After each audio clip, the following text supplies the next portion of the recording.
ৰাষ্ট্ৰীয় শ্বহীদ বীৰ বিৰছা মুণ্ডাৰ ১২৪ সংখ্যক শ্বহীদ দিৱস উদযাপন বোকাখাত বৰচাপৰি চাহ বাগিচাৰ শ্ৰমিক প্ৰেক্ষাগৃহত দিনজোৰা কাৰ্যসূচীৰে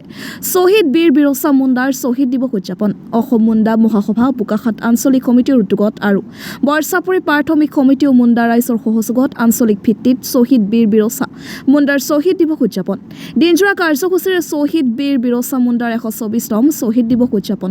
হয় বৰচাপৰি চাহ বাগিচাৰ শ্ৰমিক প্ৰেক্ষাগৃহত পুৱাৰ ভাগত পতাকা উত্তোলনেৰে আৰম্ভ হৈ আছিল এই কাৰ্যসূচী পৰৱৰ্তী সময়ত শ্বহীদ তৰ্পণ বৃক্ষৰোপণ মুকলি সভা আৰু কৃতি ছাত্ৰ ছাত্ৰীসকলৰ সম্বৰ্ধনা অনুষ্ঠান অনুষ্ঠিত হয় আজিৰ এই কাৰ্যসূচীত অসম মুণ্ডা মহাসভা জিলা সমিতিৰ সভাপতি নিজেন মুণ্ডা বোকাখাত আঞ্চলিক সমিতিৰ সভাপতি বাবুল মুণ্ডা ভাৰপ্ৰাপ্ত সম্পাদক যোগেশ মুণ্ডা উপদেষ্টা চানু চাংঘা আটছা বোকাখাত শাখাৰ সম্পাদক অমিত সাগৰ অৱসৰপ্ৰাপ্ত শিক্ষক ধনীৰাম কুৰ্মী লগতে অসম মুণ্ডা মহাসভা বোকাখাত আঞ্চলিক সমিতিৰ বিষয়ববীয়াসকল উপস্থিত থাকে বোকাখাতৰ পৰা Jintu Kurmi report north east frontier news আমি সংবাদ মাধ্যমৰ আপোনালোকক আমি এই আজি বিৰছা মুণ্ডাৰ ১২৪ সংখ্যক শ্বহীদ দিৱস উদযাপন কাৰ্যত আপোনালোকক নিমন্ত্ৰণ হিচাপে আমন্ত্ৰণ কৰিছোঁ আৰু আপোনালোকৰ অহাৰ কাৰণে আপোনালোকক আমি সমিতিৰ তৰফৰ পৰা ধন্যবাদ জ্ঞাপন কৰিছোঁ আৰু আজি এই কাৰ্যসূচীভাগ যিহেতু ৰাষ্ট্ৰ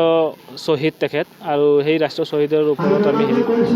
তেখেতৰ এই কাৰ্যসূচী লৈছোঁ আৰু কিন্তু আমি বিগত বছৰত দেখি আছোঁ যে আমি এই ৰাষ্ট্ৰ শ্বহীদগৰাকীক আজি সন্মান জনোৱাৰ খাতিৰত অকল মুণ্ডা সমাজে আমি জনাই আহিছোঁ গতিকে আমি ভাবোঁ যে বিৰছা মুণ্ডাৰ পৰিৱৰ্তে অন্য বেলেগো আৰু আমাৰ তেনেকুৱা ৰাষ্ট্ৰীয় শ্বহীদ আছে গতিকে তেখেতলোকক যেনেকুৱা ধৰণে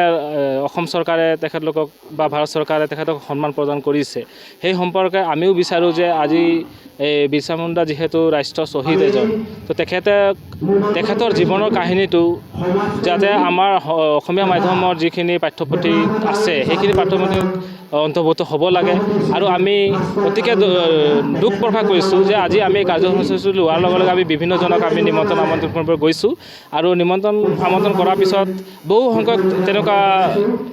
ব্যক্তি আছে যিসকলে নেকি বিৰছা মুণ্ডাৰ বিষয়ে একোৱেই নাজানে তেনেকুৱা বুলি আমাক মানে তেখেতলোকে অৱগত কৰে তো তেনেকুৱা ধৰণৰ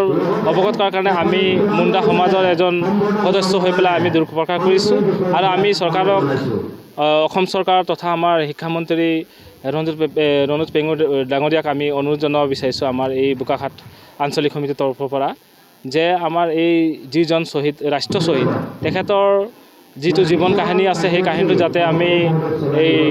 আগন্তুক আমাৰ অসমীয়া মাধ্যমৰ পাঠ্যপুথিত যাতে তেখেতলোকে অন্তৰ্ভুক্ত কৰে আৰু অন্তৰ্ভুক্ত কৰাৰ পিছত আমি অনুভৱ কৰিব পাৰিছোঁ যে তেখেতলোকে এই অন্তৰ্ভুক্ত কৰাৰ পিছত আমাৰ বহুত ৰাইজে তেখেতৰ বিষয়ে জানিব আৰু আজি আমি যি কাৰ্যসূচী লৈছোঁ ইতিমধ্যে ১২৪ সংখ্যক ৰাষ্ট্ৰীয় শ্বহীদ বীৰ বিৰছা মুণ্ডা শ্বহীদ দিব আৰু ইয়াৰ লগতে সংগতি ৰাখি আমি আমাৰ এই বোকাখাত অঞ্চলৰ যিসকল ২০২৪ বৰ্ষৰ কৃতি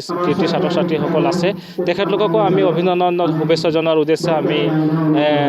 সম্বৰ্ধনা অনুষ্ঠান কাৰ্যসূচী আমি এটা লৈছোঁ স্মৃতি তৰ্পণ